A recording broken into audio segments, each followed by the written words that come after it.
podcast Pivot. Mon nom est Jonathan Léveillé, président d'Open Mind Technologies. Le podcast Pivot est distribué chaque semaine afin d'aider et d'éduquer les entrepreneurs ayant une idée de produit technologique innovante, communément appelée SaaS, application web ou application mobile, et qui désirent maximiser leurs chances de succès dans l'aventure.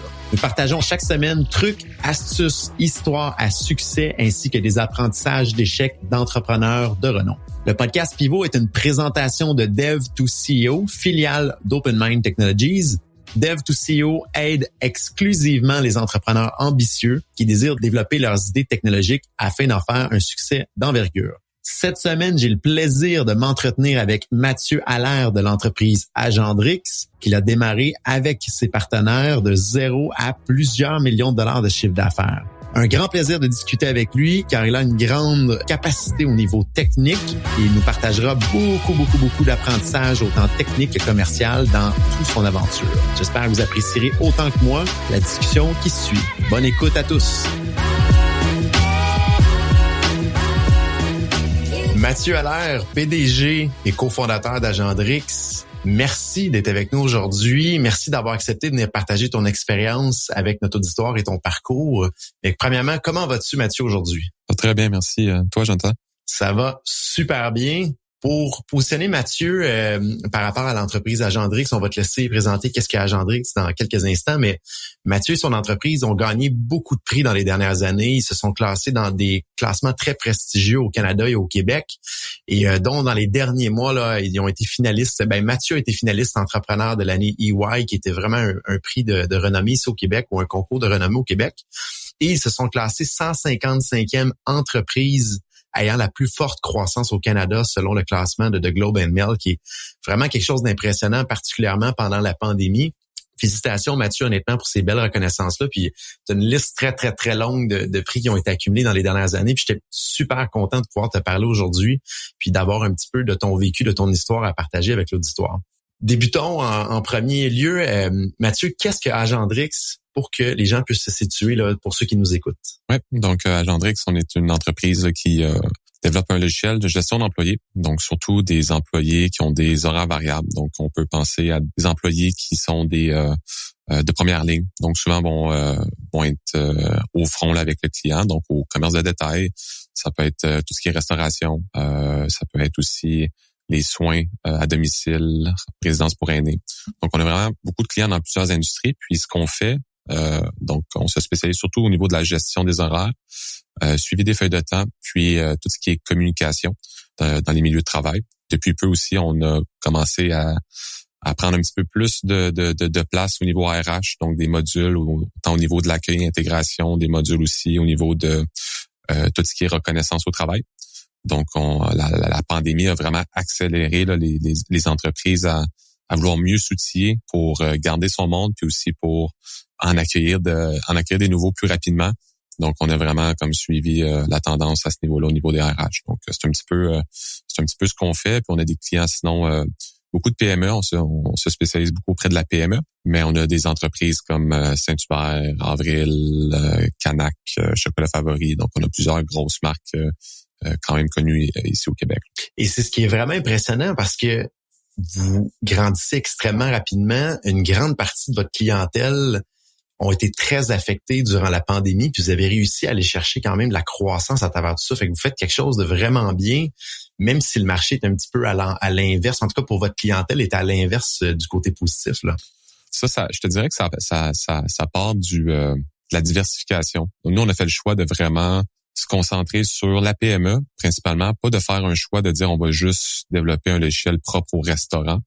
Donc, on avait entamé quand même un détour là, avant la pandémie, il y a 2 ans avant la pandémie, de vraiment s'attaquer au segment des pharmacies et des résidences pour aînés. Puis ça, pandémie ou pas, il y a des gens qui sont malades, ça fonctionne quand même très bien comme type d'entreprise.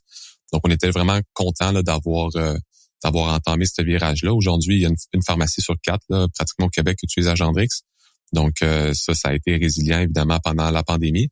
On est très fort aussi dans les quincailleries. Encore une fois, pendant la pandémie, les quincailleries ont été considérées comme des commerces essentiels. Donc là, peut-être on a joué un petit peu de chance à ce niveau-là, mais on est très présent aussi dans ces industries-là. C'est sûr que ça a été des périodes où c'était peut-être un petit peu moins fertile au niveau de la vente. Là. Je veux dire, quand les gens ont besoin de même ceux qui étaient ouverts puis qui étaient considérés essentiels, c'était pas tant le temps non plus de vendre des nouveaux logiciels, là, si on veut. Donc on était beaucoup en accompagnement, en support à notre clientèle. Et c'est sûr que ça nous a quand même impacté. Donc on est quand même très présent dans toute l'industrie de l'événementiel. Et il n'y a pas eu d'événement pendant 2 ans carrément.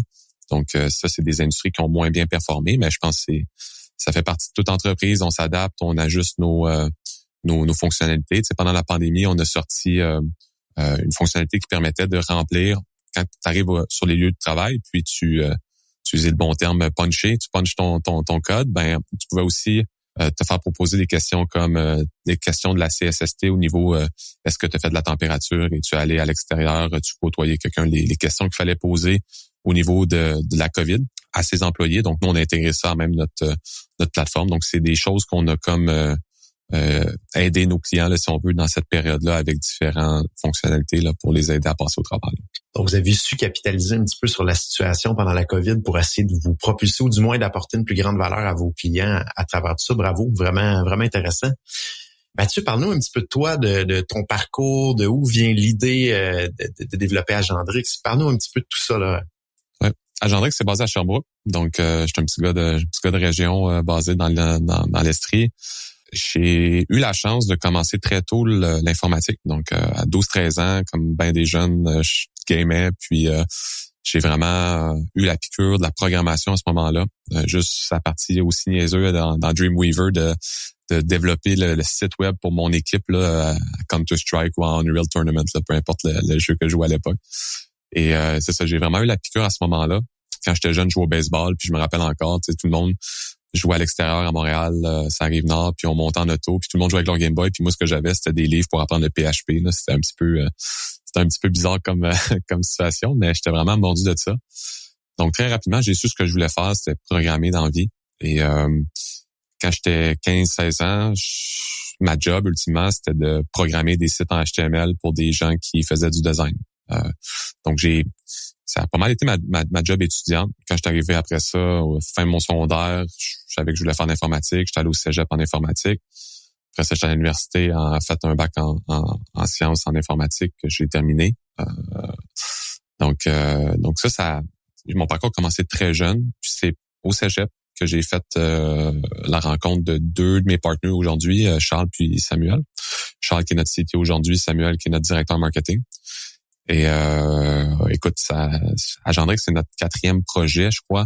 Le premier, on a essayé de faire un babillard d'emploi qui a rien donné. Là. Je sais pas pourquoi un babillard d'emploi. On avait vu un beau job board qui était aux États-Unis, puis on s'est dit on va reprendre le même concept, puis on va l'amener ici au Québec.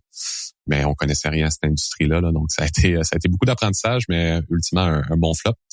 Puis le deuxième projet qu'on a fait, ça a été un logiciel de gestion immobilier. Donc, tout ce qui est la gestion des baux, la gestion des carnets d'adresses, des concierges, des tâches. On voulait vraiment faire un mini ERP pour les gestionnaires de parc immobilier.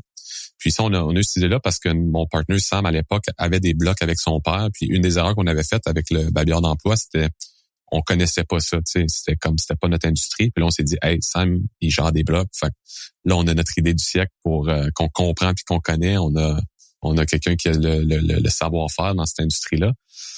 Puis avec ce projet-là, on est rentré dans un accélérateur qui s'appelle l'A7, qui était à ses tout débuts. Là, c'était vraiment un accélérateur en lien avec l'Université de Sherbrooke. Donc, nous, à l'époque, on était encore étudiants. Donc, ça nous a permis d'avoir du coaching. Je me rappelle, quand on a présenté la business, je rentre dans une pièce, puis il y a plein de personnes que je connais pas. Puis là, on pitch l'idée. Puis là, quand on est sorti après ça, je me fais dire que finalement, il y avait comme Monsieur Coutu de Pharmacie Jean Coutu, puis Laurent Baudouin dans la salle. Que sûrement à ce moment-là, je les connaissais. Tu sais, Jean Coutu, je savais c'était qui, là, mais la famille Coutu, mais Laurent Baudouin, j'étais comme OK, là, c'est le Bombardier. OK.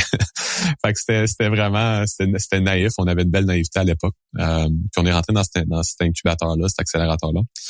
Finalement, ça n'a pas fonctionné. Pour faire une histoire courte, là, on a fait un stage. On a été dans les premiers à l'Université de Sherbrooke de faire un stage dans sa propre compagnie en se payant comme des salaires de 11$ de l'heure. Là. En tout cas, le minimum qu'on pouvait, parce que c'est obligé d'être des stages rémunérés.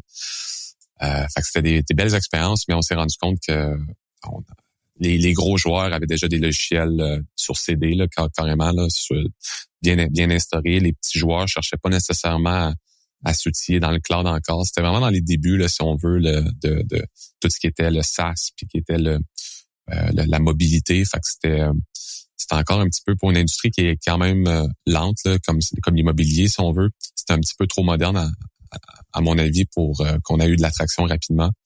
Le fait d'autres erreurs aussi, là, je rentrerai pas nécessairement dans le détail. Donc, à partir de là, on est rentré dans cet incubateur-là, on avait notre fierté de dire, OK, on veut pas juste abandonner. Fait qu'avec ce projet-là, on a gardé la même incorporation, on a gardé le même nom, ça s'appelait Logem à l'époque, et on a pivoté en agence. On s'est dit, en bout de ligne, là, à chaque fois qu'on avait un projet ou un produit, ce qu'on faisait toujours bien, c'était le logiciel. Charles et moi, on était des bons programmeurs.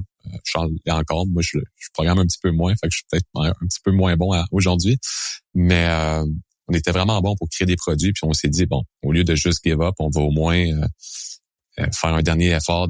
On avait toujours du monde qui nous tournait autour pour pouvez-vous programmer pour ça, pouvez-vous développer ça. Donc on a juste commencé à dire oui à ces opportunités-là, toujours dans l'optique de comme bootstrapper, si on veut, continuer à travailler sur notre projet de SaaS immobilier pour trouver un product market fit là, à la fin de la journée. Donc ça, on a pivoté en agence, ça a bien été. Là. On a fait ça 2 ans, on s'est rendu à 1 million de chiffre d'affaires, petite équipe de 5-6 employés au total, incluant nous. Donc on avait quelque chose, c'était comme notre premier win, là, en quelque sorte, si on veut. Mais au bout de 2 ans, on s'est comme rendu compte que c'est de la consultation, c'est souvent en dents de scie, il y a des hauts, il y a des bas, t'as trop de travail. T'as pas assez de travail. Puis on travaillait beaucoup dans le créneau du développement d'applications sur mesure. Donc, quand une start-up nous contactait, on développait. Après ça, ramenait ça à l'interne avec une équipe à l'interne. C'était beaucoup de recommencer tout le temps à la case départ. Puis le SaaS, ça nous jouait encore dans la tête. Puis on n'avait pas... C'est tellement difficile d'être capable de jongler avec le service et aussi de développer son propre produit à l'interne. On n'avait pas réussi à trouver cet équilibre-là. On était tout le temps en mode, on éteint des feux avec des clients, puis ça venait peut-être avec l'immaturité de la business aussi en quelque sorte. Puis à un certain moment, on a rencontré quelqu'un de la région que lui avait vécu la problématique de la gestion d'horaire dans un resto qu'il avait eu dans le passé, dans un hôtel qu'il avait eu dans le passé. Donc, qui amenait cette espèce de problème-là, qui avait développé comme une première solution autour de ça, puis qui voulait comme qu'on l'accompagne pour la suite. Et à la fin de la journée, on s'est associé avec lui. On a vu le potentiel. Là. À l'époque, il y avait même pas 50$ de revenus mensuels. Là. Il y avait une couple d'early adopters qui testaient la plateforme, mais c'était encore très, très, très dans les débuts d'Agendrix. Et on a créé une nouvelle entité. On a amené tout le monde de l'agence qu'on avait dans cette entité-là. Puis on a fait un petit ronde de financement, là, un genre de seed, là, un petit peu moins d'1 million qu'on a levé avec notre argent, avec du love money, avec encore l'asset qui a mis de l'argent dans le projet aussi. Puis ça a été la seule ronde de financement qu'on a fait et ça a été le début d'Agendrix qu'on connaît aujourd'hui là, en 2015 suite à cette association-là. Vraiment intéressant, Mathieu. Donc, on part d'un babillard d'emploi à un logiciel de gestion d'un parc immobilier. On pivote en service et ensuite, là, il y a un client qui arrive avec quelque chose qui semble être un produit intéressant. Donc, on fait 3 pivots de l'entreprise pour se rendre jusqu'à la forme d'Agendrix aujourd'hui. La personne qui t'a apporté cette idée-là, le client, est-ce que c'est un de tes partenaires aujourd'hui dans l'organisation? Dans le fond, là, on a racheté ce partenaire-là en 2021 avec l'aide de la BDC puis de Desjardins Capital. C'était mais depuis 2015, on était en affaires avec lui. Puis c'est ça, c'était quelqu'un qui était un petit peu plus âgé, donc était rendu à une autre étape dans sa vie où ce que était plus prêt à ralentir, nous plus dans la fleur de l'âge, donc encore des début trentaine, donc nous on a encore beaucoup de drive à vouloir peser sur l'accélérateur. Donc c'était juste le moment était venu de le racheter, mais ouais, c'est ça, de 2015 à 2021, là, il était actionnaire puis il était dans l'entreprise. Vraiment intéressant. Ça veut dire que vous avez fait seulement une ronde de financement qui était plus des gens autour de vous. Puis après ça, vous êtes bootstrappé de A à Z jusqu'à aujourd'hui. Vous avez eu une belle croissance dans les dernières années. Les revenus sont quand même assez intéressants aujourd'hui. C'est rare qu'on voit ça, là, qu'il y ait une seule ronde de financement, Love Money proche, puis qu'on se rend jusqu'à un stade de commercialisation avancé dans lequel que vous êtes aujourd'hui. Bravo, vraiment. Est-ce qu'il y a des moments pendant ce temps-là que vous vous êtes dit qu'il fallait peut-être aller chercher du capital supplémentaire pour accélérer la croissance? C'est sûr qu'on a toujours cette remise en question-là quand on le fait pas un peu de la façon je veux pas dire standard, mais qui est souvent un peu popularisé, là, surtout quand tu regardes un peu ce qui se fait à Silicon Valley. Puis quand tu vois souvent dans les médias, dans les médias, tu vas toujours voir quand que telle compagnie lève un financement, mais tu vas rarement voir quand telle compagnie lève pas un financement, mais qui va très bien financièrement. Tu sais, veut pas le système de médias promouvoit beaucoup les nouvelles alliances, les nouvelles rondes de financement. Donc, à une manière, ça vient un peu t'influencer sur dire, hey, je suis en train de manquer une opportunité, je suis outsider. Je pense qu'il y a plein de business que ça fait du sens, lever des capitaux de façon importante, puis de comme être le first mover advantage, puis de comme capitaliser sur un marché qui est encore vierge. Dans notre cas, on n'a jamais senti que c'était un marché vierge. Tu sais, premièrement, il y a des compétiteurs. C'est un marché qui a une forme de maturité quand même. Là, je dirais pas que c'est un CRM ou c'est quelque chose d'autant connu là depuis que Salesforce l'a démocratisé, mais tu sais, forcé d'admettre quand même que c'est pas non plus quelque chose qui est qui va tout changer peut-être dans 10 ans là, tu sais, comme toutes les compagnies qu'on a vues voir le jour là dans la crypto ou dans la Web3 ou toutes ces entreprises là qui ils jouent un peu la carte de comme OK, ça c'est le futur. Nous veut pas, c'était quand même déjà, je veux pas dire une commodité, mais c'était déjà quand même un produit ou du moins un modèle qui les gens ça étaient prêts pour avoir. Fait que j'ai jamais senti qu'on manquait une énorme opportunité. C'est sûr qu'on peut toujours dire on va aller plus vite, on va aller plus mais à Gendrix à la base, ça a toujours été beaucoup de partners quand même, tu sais, on était 3 cofondateurs, plus André qui était donc 4 cofondateurs.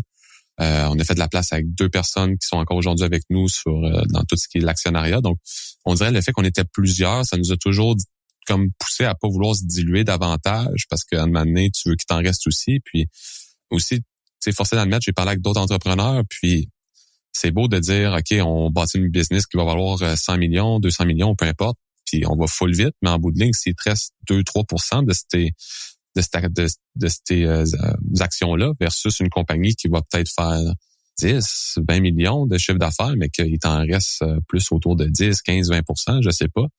Puis t'es au contrôle, tu sais, t'es aux commandes. À un moment donné, c'est des choix que tu fais, tu sais. C'est sûr qu'on a eu des remises en question, mais pas de là à dire, OK, on va chercher un financement. Puis il y a d'autres compétiteurs qu'eux autres, c'est la route qu'ils empruntent, puis c'est bien correct. Tu sais, c'est des choix qu'ils font. Mais moi, de ce côté-là, j'ai vraiment aucun regret. Puis on a toujours fait cette croissance-là de façon très disciplinée. Puis là, aujourd'hui, quand il y a des ralentissements de marché, je suis super content d'avoir eu cette discipline-là parce que on est capable de naviguer avec ce qu'on a. On est une compagnie qui a les assises financières solides, puis on n'a pas besoin d'une prochaine ronde de financement pour être capable de faire de l'argent. On en fait déjà. Donc, aujourd'hui, finalement, je suis quand même très satisfait des choix qu'on a faits. Bien intéressant, Mathieu. J'aimerais savoir ton opinion sur le fait que lancer un produit technologique comme le tien ici au Québec ou le démarrer ici au Québec, selon toi, est-ce que c'est favorable et positif pour l'environnement autour ou c'est un peu plus négatif que ce soit un marché francophone un peu plus protégé au Québec? Quelle est ton opinion là-dessus? Est-ce que tu penses que ça vous a aidé d'être ici au Québec pour démarrer l'idée? Je dirais que oui. Je dirais que tu sais, nous, notre premier axe de différenciation, ça a vraiment été, puis je pense que c'est un classique là, dans beaucoup d'entreprises, là, c'est souvent tu vas te différencier avec la langue. Au Québec, on a une réalité qu'on a besoin d'être dans les 2 langues, d'offrir des plateformes bilingues, puis des entreprises, des logiciels de qualité multilingues. Souvent, tu vas en avoir du côté américain, unilingue, avec des intégrations très américaines, mais qui ont cette qualité-là, ce benchmark-là à l'échelle locale, avec des intégrations avec des systèmes de paye qu'on a au Québec, là, les Desjardins, les banques nationales. Il y en avait pas. Donc, tu sais, nous, on a tourné ça à notre avantage. On a vu l'opportunité de la langue, on a vu l'opportunité des intégrations. Puis, à l'époque, en 2014-2015, quand on a commencé à programmer la plateforme, on a vu aussi beaucoup l'opportunité de la mobilité. Tu sais, ça peut paraître aujourd'hui un peu table stakes là, de base d'avoir de la mobilité, mais à l'époque, quand même, d'offrir des applications 100% natives, Android, iOS, puis faire des choix comme ça au lieu d'y aller avec des technologies hybrides à la PhoneGap à l'époque ou à offrir juste du responsive. C'était quand même audacieux, tu sais. Puis nous, c'était le pari qu'on faisait. On voulait offrir une qualité d'application. On voyait les gens de notre âge utiliser des Instagram, des Facebook, puis on regardait la qualité de ces applications-là, puis on était comme, OK, ça, c'est le benchmark, c'est les attentes des gens, puis c'est ça qu'il faut rencontrer. Il faut pas essayer de tourner les coins ronds pour aller plus vite. Fait qu'on a vraiment pris le temps de faire des applications super bien construites, super bien léchées. Des fois, au détriment de dire, OK, bon, les applications mobiles vont tout faire, vont tout avoir des fonctionnalités. On faisait des choix de comme, OK, on peut pas tout faire sur le mobile, mais ce qu'on va faire, on va le faire très bien. Puis ça nous a vraiment différencié à ce niveau-là, au niveau de au niveau de la business. Donc, je dirais que nous, dans notre cas, de bâtir quelque chose au Québec, on l'a vu comme un avantage. Puis après ça, je trouve que ça bâtit ce muscle-là de dire, OK, le Québec, c'est comme un territoire parmi tant d'autres dans le monde. Puis c'est quoi les autres territoires? On appelle ça souvent des océans bleus, donc des places où c'est souvent peu compétitif, pas sexy à aller attaquer. C'est quoi qu'on peut trouver comme autre territoire qui c'est un petit peu comme ça? Puis c'est pour ça qu'aussi aujourd'hui, 20% de nos revenus viennent d'international, puis principalement de tout ce qui est France, Suisse, puis Belgique, où c'est souvent des territoires, encore une fois, multilingues. En Suisse, ça va parler français, ça va parler aussi l'allemand, il y a un peu d'anglais. Fait que tu sais, on prend cet avantage-là qu'on a au Québec de maîtriser plusieurs langues, d'être multiculturel, puis de trouver des places similaires comme ça. On a quelques clients quand même du côté américain, mais il y a tellement de compétition là-bas qu'on a préféré de jouer un peu nos cartes de compagnie qui autofinance sa croissance dans des endroits où peut-être ça joue un petit peu plus à armes égales là, versus les compétiteurs qui lèvent à coût de 100 millions aux États-Unis. Après ça, tu essaies de jouer la game de je vais lever 5 millions canadiens ici, puis tu vas aller t'attaquer aux États-Unis. C'est comme un peu essayer de te battre avec une carabine quand tu as un tank en avant de toi. Là. Donc, on a plus décidé de s'attaquer à d'autres marchés là, dans notre cas. Là. Puis c'est intéressant ce que tu dis parce que beaucoup de gens ont l'opinion que ça nous désavantage d'être dans un marché principalement francophone au départ, mais ça nous permet de créer une certaine vélocité dans une petite forteresse initiale, mais il y a quand même un bon marché en Europe à les capturer dans plusieurs pays que la langue française est soit la première ou la deuxième ou proche, pas trop loin de la deuxième. Donc, faut pas ignorer ça quand on lance un produit puis qu'on est en sol québécois initial. On peut tourner à notre avantage le fait que le français est mis de l'avant, là. Il n'y a pas juste les États-Unis où est-ce qu'on peut aller chercher de la clientèle. Là, c'est un bon point. Là. Puis tu sais, souvent, quand on parlait avec des aviseurs ou peu importe des gens qui dans nos débuts, c'est souvent le réflexe. Il faut pas se le cacher. C'est une énorme économie. Là. C'est l'économie numéro 1 mondiale, les États-Unis.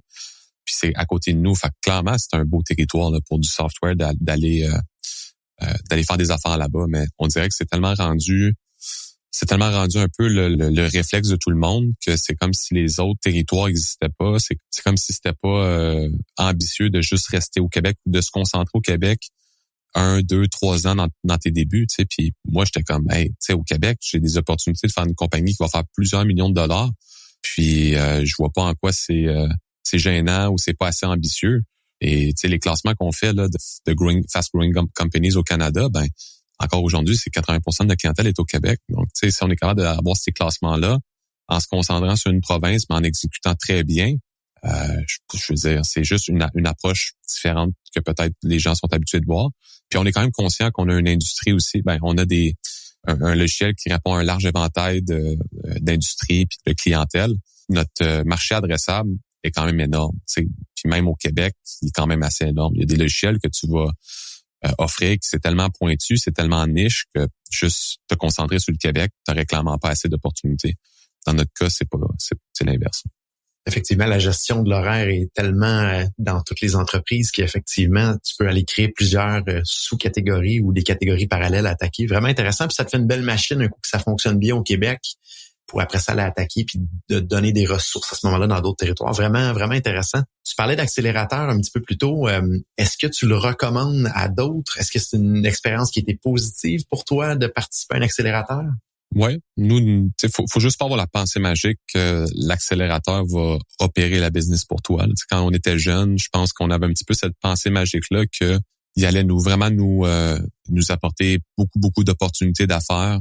Dans les faits, ils sont là pour t'accompagner, puis c'est toi qui gère la business quand même. Là. Donc, on avait peut-être un peu trop cette lueur-là d'espoir d'apporteur d'affaires en joignant un accélérateur. Mais moi, j'ai juste des beaux mots à dire sur Asset, sur Espace Inc., 2 accélérateurs avec qui on a travaillé à Sherbrooke. Ils ont vraiment permis de faire des belles rencontres, des coachs qui m'accompagnent encore aujourd'hui, qui sont sur mon CA aujourd'hui.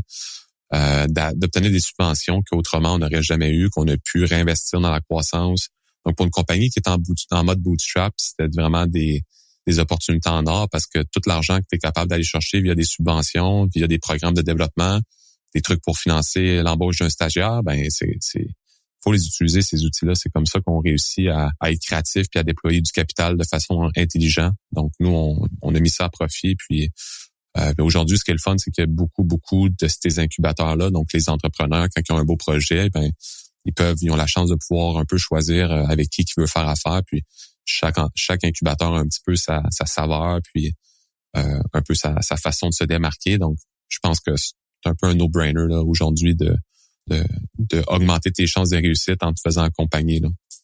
Bien intéressant. Puis tous les accélérateurs bonifient toujours le programme d'année en année, donc ils s'en viennent de plus en plus efficaces dans l'accompagnement, dans le mentorat, dans la mise en contact, relation, en recherche de subventions. Donc effectivement, ça peut, pour ceux qui nous écoutent, je pense que ça peut être quelque chose qui peut aider à vous propulser de l'avant. Vous avez une idée de produit techno à développer et vous vous demandez, suis-je prêt à le faire? Bonne nouvelle, dev2co.com rend à votre disposition un mini questionnaire gratuit en ligne qui vous permettra de parfaire votre réflexion et surtout de valider à quel point vous êtes prêt ou non à démarrer le développement de votre idée technologique. Rendez-vous au dev2co.com/évaluation, DEV le chiffre 2 CEO.com/EVALUATION. Sur ce, de retour à l'épisode en cours. J'ai l'opinion un peu que pour créer un succès, là, de partir une idée à une commercialisation d'envergure, il y a deux aspects qui doivent être mariés une avec l'autre. Il y a l'aspect technique de développer un beau et bon produit qui répond réellement à un problème chez un client. Et il y a l'aspect commercialisation également qui doit être exécuté et avec une bonne stratégie à travers tout ça à succès. Si on parle de l'aspect technique là, d'Agendrix, vraiment tout ce qui est programmation, développement du produit, vous diriez, vous en êtes à quelle version du logiciel aujourd'hui? Est-ce que vous avez réécrit à plusieurs fois le logiciel ou c'était juste une itération du début sur la même technologie? On l'a pas, il n'y a pas eu de write-off complet d'Agendrix depuis 2015. Donc, depuis 2015, on a le même stack technologique repo, là. C'est le même code base en quelque sorte, mais évidemment, ça a beaucoup évolué, là. Une des plus grosses pièces qu'on a fait évoluer, évidemment, c'est tout ce qui est le framework front-end, là. Donc, quand on a commencé en 2015, c'était AngularJS, là, qui était le cool kid on the block, là, en quelque sorte. Là, avec les années qui ont passé, on a vu à quel point React a pris de l'envergure dans l'industrie. Puis on savait que, puis à un moment donné, ils ont fait le choix aussi de faire un gros breaking change au niveau des versions. Puis fallait que tu prennes une décision, tu vas-tu avec Angular, la version 2, ou je me rappelle plus, puis où tu changes carrément, c'était quasiment le même effort. Donc, on a fait le choix de migrer à React. Donc, c'est stupide. On a fait ce choix-là, je pense, en 2018 peut-être. Puis cette année, on va finir notre dernier module qui est en AngularJS. Donc, tu sais, des fois, c'est fallacieux de penser que tu vas faire une migration sur 6 mois, 1 an, puis c'est done deal. Tu sais, ça, c'est une migration qu'on étire depuis 3 ans pratiquement et plus, parce qu'on voulait pas arrêter d'amener de la valeur au client. Tu sais, le client, lui, il s'en fout que ce soit AngularJS ou React. Fait qu'on faut rouler avec 2 payloads en production, puis des modules qui étaient encore Angular, puis quand on crée un nouveau module, il est en React, puis des fois on a migré de Angular à React, mais on bonifiait tout le temps le design, la mobilité, le design system, on a mis en place un design system, fait que c'était pas juste un changement technologique, c'était un changement aussi de cohérence dans toute notre UX, puis dans notre façon de bâtir le logiciel avec des genres de blocs Lego dans un design system, tout bâti en React. Donc, on a vraiment comme profité de ce refactor-là pour revoir notre approche de développement front-end carrément. Et aujourd'hui, c'est un gros unfair advantage, à mon avis. Là, on est vraiment capable d'itérer puis de bouger rapidement dans créer des nouveaux modules avec les blocs, les technologies qu'on a bâties dans notre design system. Donc ça a été une grosse migration qui s'est faite sur une longue période. Puis aussi tout ce qui est hébergement, tu sais, veux pas quand tu commences, tu es sur un serveur, puis là, après ça, tu vas sortir ta base de données. Fait que tu sais, ça a été beaucoup d'itérations. Tu sais, on était sur un truc qui s'appelait Linode ou DigitalOcean, peu importe, c'était un petit provider. Puis on a dit, ok, faut mover vers un cloud provider qui est un petit peu plus robuste. On a fait de la migration à AWS, puis après ça, on a tout programmer notre infrastructure avec un truc qui s'appelle Terraform. Ça, dans le temps, c'était moi qui le faisais. Fait que j'avais tout mis ça pour avoir notre infrastructure en code. Puis après ça, on est allé vers des Docker. Fait que on l'a fait ultra itératif comme ça. Puis je pense que ça nous a bien servi parce que on allait à la prochaine étape quand on était rendu là. Puis tu sais, souvent, ce que je vois, c'est que les gens essayent trop de partir avec une architecture ultra microservice, ultra robuste, c'est tout ce qui est cool aujourd'hui que tu lis dans les articles, mais crème, ils ont même pas un client, ils ont même pas un product market fit. Donc, tu sais, des fois, de comme partir avec un monolithe, comme en Ruby on Rails, comme nous, on a fait ce choix-là, puis qu'on utilise encore, c'est pas mauvais, là. Tu sais, Shopify, des GitHub, c'est encore majoritairement des gros monolithes, leur plateforme, puis après ça, tu sors en microservice des trucs. Fait que, tu sais, nous, on l'a toujours fait comme ça, avec une approche itérative. C'est sûr, là, aujourd'hui, on s'en vient avec une infrastructure un petit peu plus complexe, mais qui a toujours grossi avec les besoins de l'entreprise, là, ultimement, là. J'aime tellement ce que j'entends parce que c'est difficile à faire comprendre aux gens souvent quand ils veulent développer une idée technologique qu'il faut y aller vraiment étape par étape puis pas tout de suite bâtir pour les 3-4 prochaines années. En tout cas, tant aussi longtemps qu'on n'a pas trouvé justement le product market fit. Puis pour ceux qui connaissent pas c'est quoi le product market fit, on a un épisode juste là-dessus qu'on vous invite à écouter. Je pense que c'est l'élément le plus important après, avant de vraiment investir sur la structure, puis sur l'infrastructure, puis de pousser le système à un autre niveau. C'est un bon point que tu apportes, puis je pense que ça fait partie probablement de votre succès d'aujourd'hui d'avoir eu déjà au départ ce mindset-là d'itération puis de faire évoluer tranquillement le système jusqu'à ce que c'est aujourd'hui pour pas dépenser de l'argent pour rien, ou plutôt mettre l'argent à la bonne place vraiment pour faire développer le système, pour donner de la valeur aux clients, surtout au bout de la ligne. Puis, tu sais, si je peux juste rajouter un point, parce que en étant programmeur de formation, quand je parle souvent avec d'autres programmeurs qui veulent se partir en affaires, c'est comme s'ils voient l'opportunité du projet d'affaires comme un moment où ils peuvent apprendre des nouvelles technologies puis faire des nouveaux choix technologiques qu'ils n'ont jamais expérimenté. Puis moi, le réflexe que j'ai tout le temps, c'est de dire, hey, tu t'en vas en affaires puis il y a tellement de blind spots, il y a plein de choses que tu vas être déboussolé, tu sais, parce que développer le truc, c'est une chose, mais après ça, tout le reste de la business, apprendre à faire c'est lire des états financiers, faire des ventes, faire du support, faire du marketing. Tu vas avoir plein de nouveautés. Puis là, tu es en train de me dire que tu maîtrises, par exemple, PHP ou tu maîtrises Ruby ou peu importe le langage que tu utilises, puis tu es un master de ça, mais là, tu vas en profiter pour comme aller vers une technologie que tu maîtrises pas parce que c'est quand même cool, tu sais. Fait que, tu sais, moi, je dis tout le temps aux gens, ce que tu maîtrises bien, genre double down dessus parce que tu vas avoir déjà plein de nouveautés à apprendre.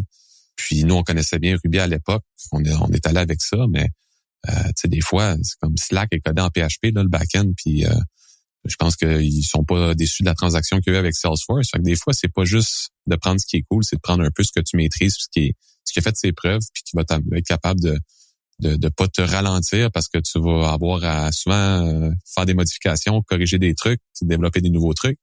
Fait qu'aussi bien être confortable dans ce que tu utilises. Mathieu, c'est tellement un sage conseil que tu mentionnes là que j'avais pas entendu personne encore mettre des mots comme ça réellement. Effectivement, on le voit beaucoup, ça, les gens qui sont un peu plus techniques, qui se lancent en affaires pour développer leurs produits. C'est tellement brillant ce que tu viens de dire là. Je pense que s'il y a une chose de mon côté ou du côté de l'auditoire, si vous êtes des gens techniques à retenir, prenez pas ça à la légère, effectivement, parce que vous allez avoir tellement d'efforts à mettre dans plein d'autres choses que vous connaissez pas encore ou que c'est des blind spots, que gardez votre énergie pour ça. Puis assurez-vous de continuer sur quelque chose que vous maîtrisez déjà. Vraiment, vraiment sage conseil. Vraiment intéressant de s'entretenir avec toi parce que tu connais beaucoup le côté technique. Est-ce que il y aurait des erreurs ou des bonnes pratiques que tu as accumulées dans les dernières années que tu pourrais partager avec les gens de plus que ce qu'on a déjà mentionné, mais sur l'aspect technique, là, que vous auriez fait ou qu'aujourd'hui vous dites, là, si j'avais recommencé, je le ferais d'une manière X ou Y? C'est ce que je viens de couvrir, ça en était quand même deux bons conseils techniques, là, je dirais. C'est ce qui est important, en tout cas nous dans notre croissance, c'est que quand on était une start-up, on embauchait beaucoup de généralistes. Puis je pense que c'était le nerf de la guerre. Tu veux embaucher des gens qui vont pouvoir porter plusieurs chapeaux, être des jack of all trades. Ton développeur mobile va aussi faire un peu de back-end. Puis je pense que faut commencer comme ça. Puis plus qu'on grandit, là, on est plus à l'étape d'un scale-up. Là, donc on est vraiment plus en mode comment on accélère. Puis c'est à ce moment-là qu'on est vraiment plus en mode de spécialisation. Donc on va vraiment plus embaucher des spécialistes. On va vraiment embaucher un développeur mobile Android, un développeur back-end, un DevOps. Tu sais, puis dans cette évolution-là, je pense que quand la compagnie elle a cette croissance-là, ben les généralistes là, doivent prendre faire un choix de devenir spécialiste de quelque chose. Puis c'est toute cette dynamique-là, puis de être capable de comme s'assurer que la culture reste bonne, puis que les gens s'épanouissent, parce qu'il y en a qui sont généralistes forever, puis ça va être difficile de te dire, ok, ben maintenant tu te concentres plus sur tel volet. Donc, ces défis-là, je dirais, c'est de pas les sous-estimer puis de vraiment être à l'écoute de tes développeurs puis de tes autres personnes dans l'équipe. Là, c'est pas juste au développement, mais là, si je m'en tiens plus au niveau de technique, puis d'accepter. Nous, on a déjà un développeur qui a dit, hey, j'aimerais ça faire de la mobilité. C'est de quoi j'ai jamais fait, puis ça me parle. Puis au bout de 4-5 mois, on l'a formé, puis il nous a dans un one-on-one, il nous dit, finalement, la mobilité, j'aime pas ça. Là, on était comme, écoute, c'est correct. C'est ça, c'est plate un peu parce que on y a appris la plateforme, puis il était un super programmeur à la base web, puis mais il a essayé, puis il a pas quitté l'entreprise pour l'essayer. On lui a donné l'opportunité à l'interne de grower, puis d'avoir cette opportunité-là, puis cet employé-là est encore avec nous aujourd'hui, puis il est rendu senior dans l'équipe web, puis il forme d'autres personnes. Fait que, je pense de donner cette latitude-là, ça serait un bon conseil que je pourrais donner, de voir ça aussi comme une progression, puis des fois d'accepter le fait qu'il y a des employés aussi qui la business est rendue à une étape où ce que l'employé fit peut-être juste moins bien là ou a pas réussi à comme lui-même avoir la volonté de se placer dans une position où ce que l'entreprise c'est là qu'elle a besoin de lui, puis d'accepter le fait que peut-être que cette personne-là va toujours être une personne de start-up, puis devrait peut-être aller travailler pour une autre entreprise une autre start-up qui était comme mettons à Gendrix il y a quelques années. Donc ça serait ça mon conseil, ça serait de vraiment être à l'écoute de tes gens, puis de juste accepter le fait que tu matures comme entreprise, comme dans la vie de tous les jours, puis où que tu étais il y a 3-4 ans, c'est pas où ce que tu vas être dans 2-3 ans. C'est tellement un bon point que tu apportes. J'avais une discussion avec un autre entrepreneur cette semaine sur les différents stades d'une startup.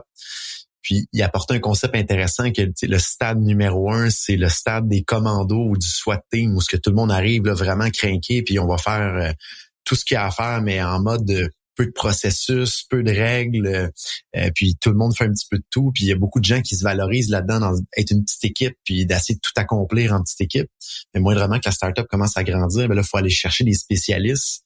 Puis parfois, les commandos initiales du SWAT team initial se reconnaissent un petit peu moins là-dedans. Puis là, on est obligé de mettre un peu plus de procédures, un peu plus d'assurance qualité, un peu plus de challenge pour rentrer techniquement plus en détail.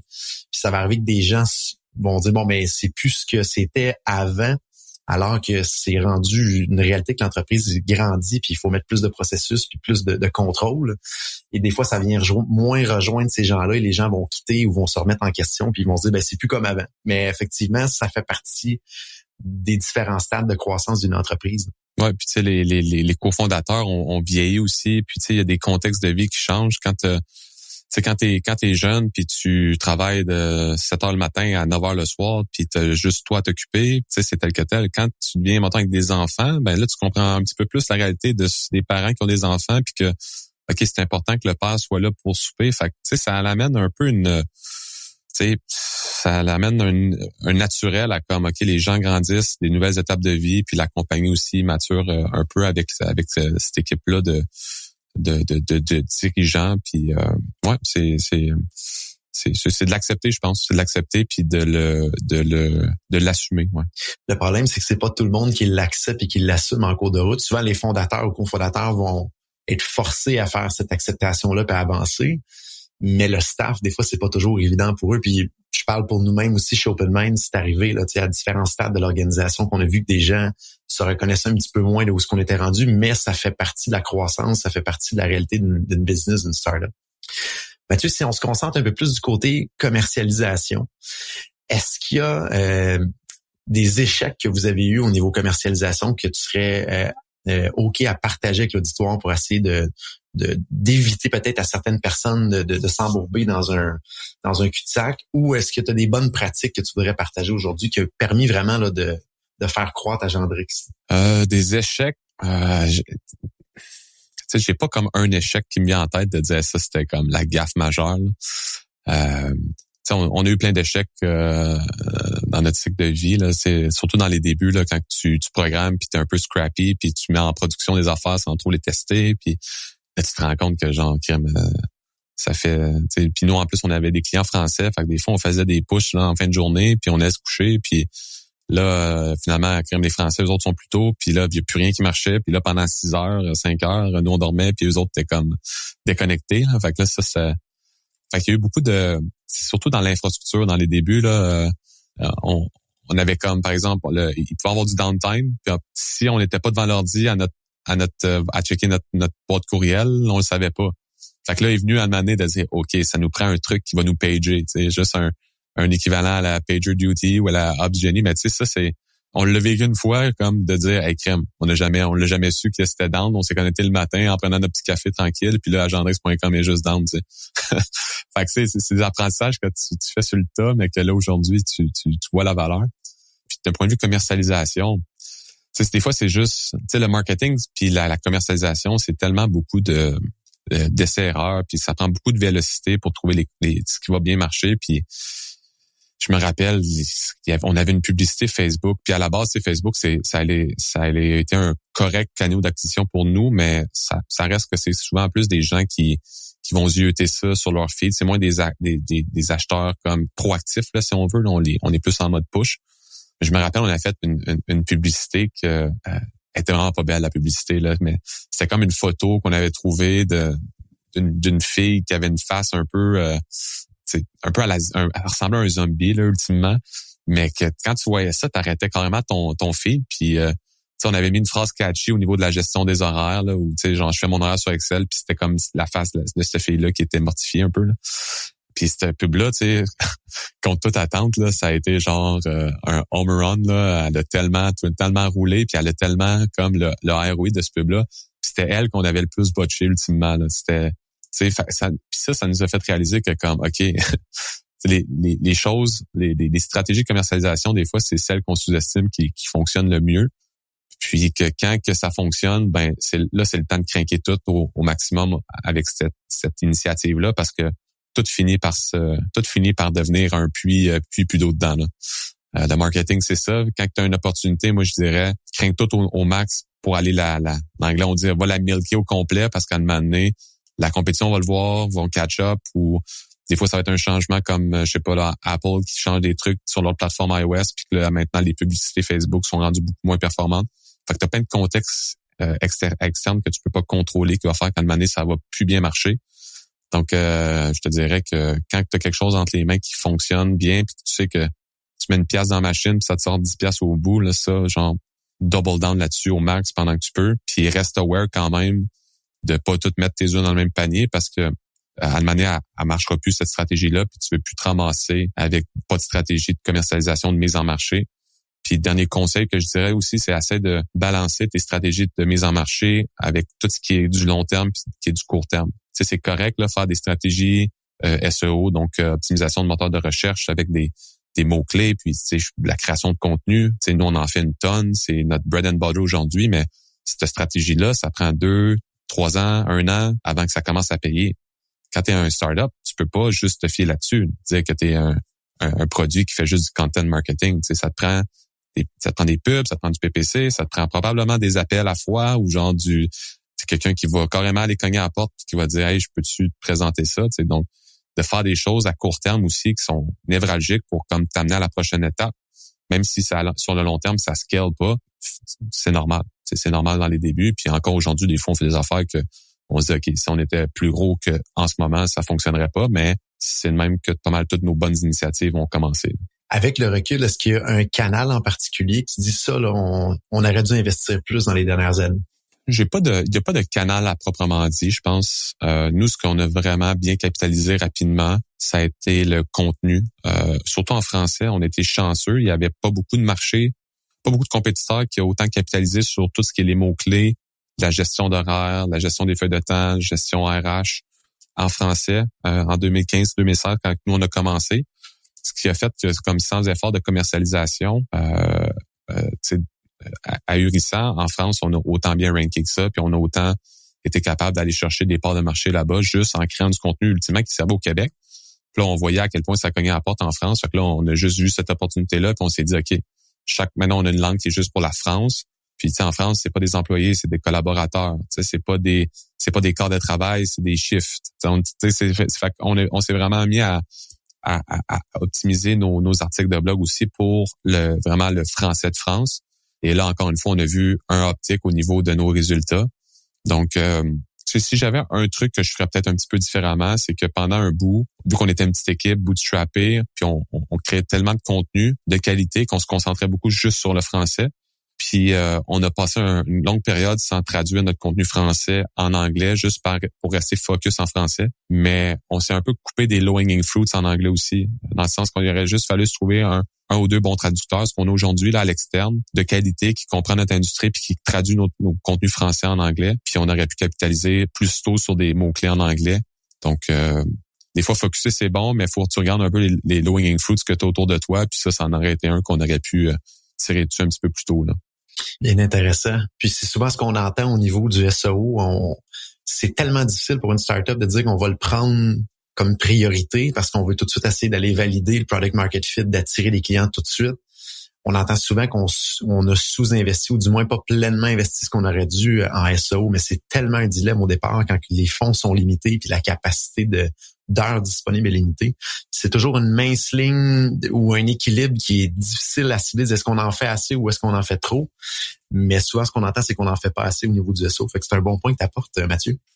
Faut vraiment être rigoureux sur sa publication, sur son carnet de publication, si je peux juste finir là-dessus, puis de vraiment pas être en mode j'écris pour les machines. Tu sais, écris pour que ton gestionnaire, tu sais, nous dans le cas, notre gestionnaire de boutique qui utilise Agendrix, quand il va lire ça, il va dessus après la lecture de ça dire hey crème, j'ai appris quelque chose. Le monde des fois, ils écrivent du contenu de crap puis ils essaient juste de plugger 4-5 fois leur logiciel dans ce contenu-là, puis ils oublient que ça génère juste aucune valeur pour le client, puis c'est nul. Tu sais, c'est l'erreur numéro 1 que je vois. Tu sais, écris quelque chose que que tu vas être fier de partager sur Facebook, là, tu sais, à ton monde qui sont gestionnaires, puis c'est comme ça que tu vas créer de l'engouement pour tes contenus, puis qu'en bout de ligne, ils vont être repartagés, puis tu vas créer du brand awareness, tu vas créer après ça des sign-up parce que ça va circuler, tu sais. Moi, ça serait mon commentaire numéro 1 de dire écrivez pas pour les machines, même si en bout de ligne, le but, c'est de ranker sur Google. C'est sûr que c'est une stratégie là, qu'on fait en partie pour ça, mais écrivez pour du monde. C'est ça la priorité. Là. Tellement bien dit. Il faut qu'il y ait une valeur ajoutée à la personne qui va le lire de l'autre côté. J'aime vraiment ce que j'entends.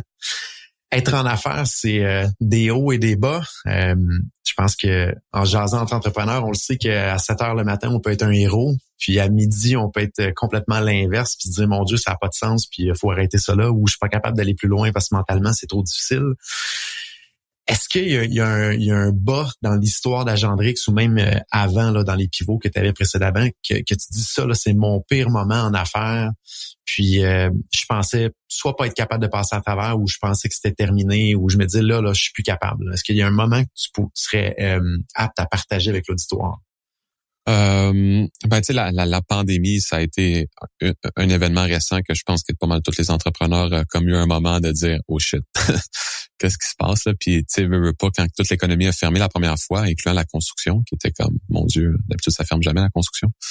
C'était déstabilisant. Puis je me rappelle, j'étais assis avec mon partner Seb qui s'occupe des finances, puis on faisait des scénarios. On avait carrément un classeur Excel avec 3 tables en bas. Là. Il y avait comme la première table qui était Armageddon qu'on avait appelé, l'autre c'était genre OK.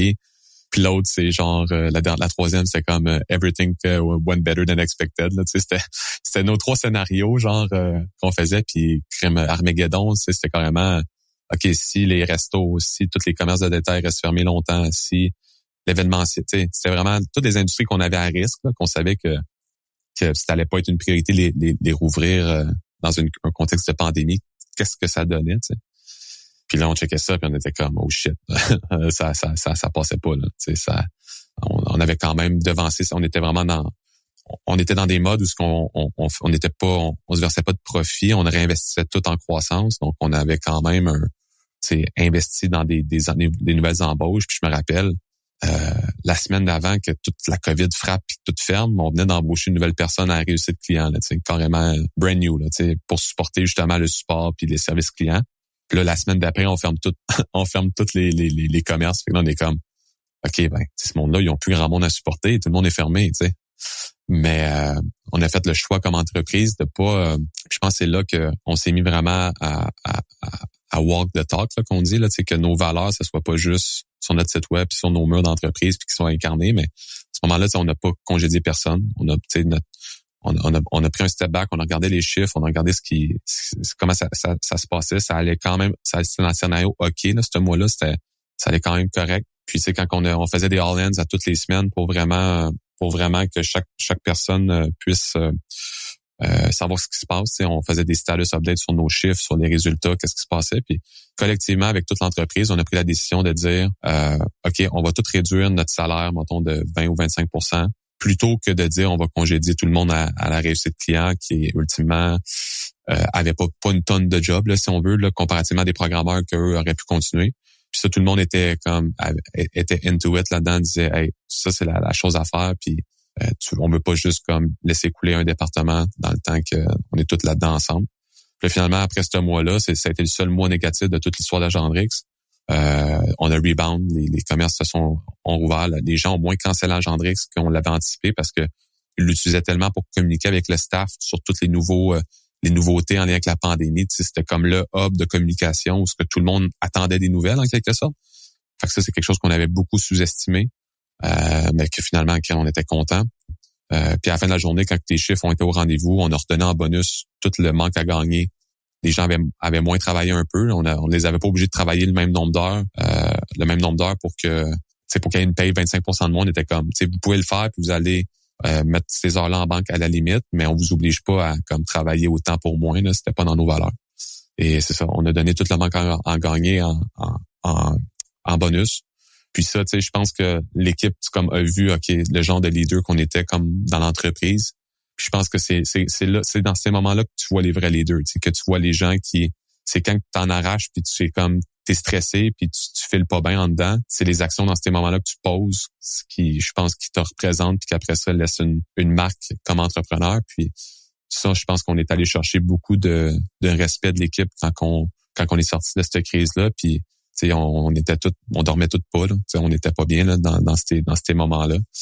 Fait que, mon histoire est probablement pas unique parce qu'on est pas mal tous passés par là. Fait que ça a été un moment quand même assez charnière. Puis sinon, ben, c'est sûr que, tu sais, Agendrix, comme j'ai dit tantôt, ça a été beaucoup d'actionnaires, rapidement. Fait qu'il y a eu des hauts puis des bas aussi dans l'actionnariat, des conflits, des moments où on avait des alignements qui étaient pas tout le temps cohérents. Fait que je dirais que, tu sais, il y a eu quand même, c'est souvent les causes principales, les compagnies, qui ferment, c'est qu'il manque d'argent ou il y a un conflit entre actionnaires. Ben, tu sais, nous, il y a eu quand même quelques histoires là de comme ça s'est déjà un petit peu ça a déjà un petit peu brassé entre actionnaires là en termes de. Puis je connais rarement pas une entreprise honnêtement qui a pas eu un petit peu de chicane d'actionnaires là en partant. Mais je dirais que tu sais il y a beaucoup de gestion émotionnelle que des fois on voit pas de l'extérieur puis qu'à l'intérieur d'une business ça passe sous le radar. Mais c'est ça, c'est un gros couple là, souvent l'actionnariat là donc. Des fois, ça peut brasser. Fait que je dirais que sans rentrer dans les détails précis de différentes histoires, mais on n'a pas été immunisé à ça. Là. Est-ce qu'il y a quelque chose que tu referais différemment en perspective aujourd'hui avec l'expérience que tu as acquis dans les dernières années? Non. c'est plate, mais je suis pas quelqu'un qui vit vraiment d'amertume ou de dire on aurait donc dû, tu sais, j'haïs ça cette phrase là, on aurait fait, tu sais, c'est comme OK, qu'est-ce qu'on fait là? C'est comme on l'a fait, là, qu'est-ce qui nous reste comme levier pour corriger le tir ou à la prochaine étape. Fait que j'haïs ces mots-là, fait que j'ai de la misère à dire j'aurais fait quelque chose de différemment. Tu sais, est-ce que quand on a commencé puis on était jeunes, tu sais, fin vingtaine, est-ce qu'on a un peu pas pleinement vu notre valeur qu'on pouvait apporter dans ce projet-là? Peut-être. Tu sais, je pense qu'il aurait fallu que c'est quand on commence, on a souvent le syndrome de l'imposteur, puis tu sors de l'école, puis tu te dis hey, tu sais, je suis bon, tu sais, je suis fait pour ça, whatever, mais tu sais, forcé d'admettre que tu sais, oui, on était bon, puis oui, ça faisait depuis que j'avais 13 ans, mon partner 14 ans qu'on programmait, puis tu sais, oui, finalement, on était pas mal d'un top dans ce qu'on faisait, tu sais. Puis ça, c'est comme quand t'es quelqu'un d'assez humble, quelqu'un, tu sais, assez terre à terre comme on l'est pas mal chez nous, chez Agendrix. Souvent, on a la misère à reconnaître ça, puis on va peut-être un petit peu se diminuer notre valeur qu'on peut avoir d'un projet. Puis si on se rend compte que sur le long terme, quand après ça, la compagnie crée de la valeur, vaut quelque chose, ben c'est des choses qui auraient peut-être été beaucoup plus faciles dans les débuts que plus tard, à négocier ou à aller chercher. Je suis quelqu'un qui croit beaucoup par l'apprentissage des erreurs des autres, puis de s'inspirer un peu de ce qui est fait, soit en prenant connaissance de livres, de podcasts, de blogs, de formations. Est-ce qu'il y aurait quelque chose que tu aimerais partager avec l'auditoire pour aider les gens à partir d'une idée à un produit à succès? Podcast, blog, livre, peu importe. Un blog que je lis aujourd'hui, que j'aime beaucoup, c'est cxl.com. C'est un blog qui traite beaucoup de marketing digital, puis de positionnement, de différenciation. Puis je trouve qu'il est écrit d'une façon qui est directe, puis que souvent ils vont sortir des articles très étoffés, qui vont dans le détail. Puis à l'étape où je suis rendu, je trouve que c'est ultra pertinent comme contenu. Quand on débute, je dirais, tu sais, de aller chercher comme le plus de contenu possible avec la façon que tu aimes apprendre. Tu sais, moi je lisais beaucoup quand même, mais depuis que j'ai des enfants, je me rends compte que j'ai plus de la misère à lire. Fait que j'essaie plus d'aller chercher de l'information via des articles de blog, des condensés sur YouTube, des fois juste un talk, mettons, au lieu d'avoir un livre sur toutes les OKRs, ben je vais écouter la personne qui a écrit le livre, un talk d'1 heure qui a donné, par exemple. Donc j'essaie de, fait que je dirais aux gens d'adapter un peu comment ils aiment consommer leurs ressources, puis de l'adapter comme ça.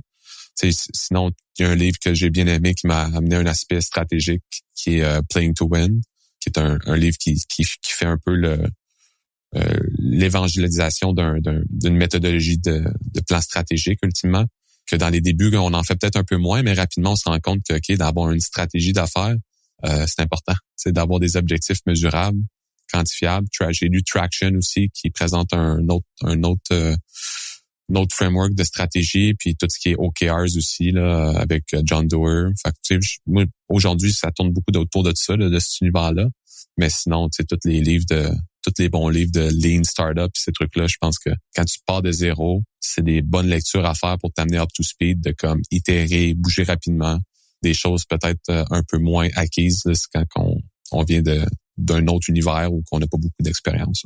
Super intéressant, Mathieu. Est-ce qu'il y avait quelque chose que tu voulais rajouter aujourd'hui pour l'auditoire, quelque chose que tu aimerais partager? Es-tu à la recherche de staff? As-tu une promotion pour des clients, quoi que ce soit? On te laisse la parole. À la recherche de staff, on est tout pas mal à la recherche de staff, là, mais j'ai pas d'agenda à pousser aujourd'hui. Là. Mon but, c'était vraiment d'échanger avec toi. Puis si les personnes qui écoutent ça peuvent en sortir avec au moins un bon takeaway, pour moi, ça va être mission accomplie. Mais agendrex.com, là, venez voir un peu ce qu'on fait. Puis notre Instagram, on poste un peu sur notre culture d'entreprise. Ça peut vous inspirer dans déployer des actions similaires dans vos entreprises ou n'hésitez pas. Là. Mathieu Allaire, vraiment, merci beaucoup pour ta générosité, pour ton partage aujourd'hui. Je suis convaincu qu'on en a inspiré plus qu'un et d'avoir donné également des petites pépites d'or pour aider à partir d'une idée pour y amener ça à un produit à succès. Je te souhaite un bon succès pour le reste de l'aventure. Pour tous ceux qui nous écoutent, on se dit à bientôt. Wow, quelle belle histoire et quelle belle générosité de la part de Mathieu de prendre son temps de nous partager son expérience. J'en retire 3 éléments que je souhaite repartager à nouveau. Première des choses, pour le SEO, pour l'écriture de contenu, assurez-vous de ne pas écrire pour les machines. Ça doit être des articles de blog ou du contenu sur lequel vous devez être fier de partager par la suite à l'entourage et à l'auditoire et qui apporte une réelle plus-value au bout de la ligne. C'est ce qui va être vraiment payant pour la suite pour attirer du trafic par les engins de recherche. Deuxième chose que j'en retiens, de ne pas sous-estimer le marché francophone ou le potentiel du marché francophone. Ça peut nous donner un avantage pour bâtir un petit peu un marché dans un territoire protégé en forteresse, mais on peut sortir de cette forteresse-là et aller jouer en Europe ou dans d'autres pays que la langue française est la langue première, deuxième ou troisième, et ça peut être à notre avantage. Donc, il n'y a pas juste les États-Unis où ce qu'on peut aller attaquer pour aller chercher de la croissance. Troisième item ou troisième pépite de sagesse que j'en retiens de l'entrevue avec Mathieu, si vous êtes un fondateur technologique, faites attention de ne pas tomber dans le piège d'utiliser des nouvelles technologies pour le plaisir d'apprendre. Vous allez avoir tellement de choses à apprendre sur d'autres facettes de l'entrepreneuriat que c'est préférable de partir avec quelque chose et de rester sur quelque chose que l'on maîtrise pour ne pas dépenser d'énergie ou du moins d'avoir la friction supplémentaire dans le fait de partir d'une idée et d'amener ça dans un produit commercialement positif d'envergure internationale. Je vous dis merci à tous d'être des nôtres cette semaine. Si cet épisode de podcast vous a plu, je vous invite à le partager sur les médias sociaux et à vous abonner pour recevoir les alertes des nouveaux épisodes sur votre plateforme de balado préférée. Je vous invite également à continuer la discussion sur LinkedIn avec moi. Mon nom est Jonathan Léveillé, président d'OpenMind Technologies. N'hésitez pas également à nous soumettre vos idées de sujets et d'idées d'invités pour les prochains podcasts. Je vous dis à la semaine prochaine. Merci d'être avec nous.